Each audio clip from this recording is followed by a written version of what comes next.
Hello বন্ধুরা, তোমরা সবাই কেমন আছো? আশা করি তোমরা সবাই খুব ভালো আছো। তো দেখো, আমরা সকালবেলা চান টান করে একেবারে রেডি হয়ে গেছি। তো রেডি হয়ে স্কুটি নিয়ে বেরিয়ে পড়েছি। তো এদিকে ভ্যাসেলের টিকিটটাও কেটে নিয়েছি। দেখো কত লোক ভ্যাসেলে, আর দেখো সমুদ্রটা তো দেখার মতো। তো দেখো আমরা পৌঁছে গেছি। তো কোথায় যাচ্ছি তোমরা ভাবছো? তো দেখো চলেও এলাম।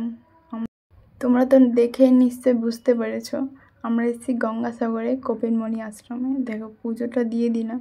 পুজো দেওয়ার পরে দেখো সব দিকে দেখে নিচ্ছি, আর দেখো খুবই ভালো লাগছে। আমাদের পুজো দেওয়া কমপ্লিট।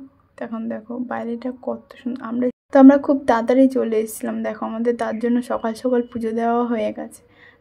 তো আমি সব দিকটা একটু ঘুরে নিচ্ছি। দেখো সব দিকে কত সুন্দর। দিকে দেখো শিবের একটা মূর্তি। তো আমরা চায়ের দোকানে চলে এসেছি। তো কুকুরগুলো আমাদের পিছনে পিছনে আসছিল, তো তাদেরকেও একটু বিস্কুট খাইয়ে দিলাম। তো এদিকে জঙ্গলের দিকে হাঁটতে হাঁটতে এদিকটা চলে এলাম। দেখো এই দিকটা হয়েছে দেখার মতো জায়গা, সবাই মিলে চান করছে। তো সবাই চান করা দেখে আমারও খুব ইচ্ছে হলো আমিও চান করবো। তো দেখো বরকে বলে এখন হয়েছে চান করতে নেমে গেছে। তো দেখো আমার সমুদ্রে এত ভালো লাগে, তো আমি ছুটে ছুটে চান করতেই চলে গেছি। দেখো আমার অবস্থা দেখো, পড়েই গেলাম। খুবই মজা হচ্ছিলো। তো দেখো আমাদের চান তো হয়ে গেছে। তো বেশিক্ষণ থাকলে আবার ঠান্ডা লেগে যাবে, তাই আমরা দুজন উঠে বেরিয়ে পড়েছি। তো দেখো খুবই মজা হয়েছে। তো চান টান করে চলে এলাম মন্দিরে। তো মন্দিরে একটু ঘুরে চলে আসলাম। আবার আমাদের ভ্যাসেল ধরতে হবে।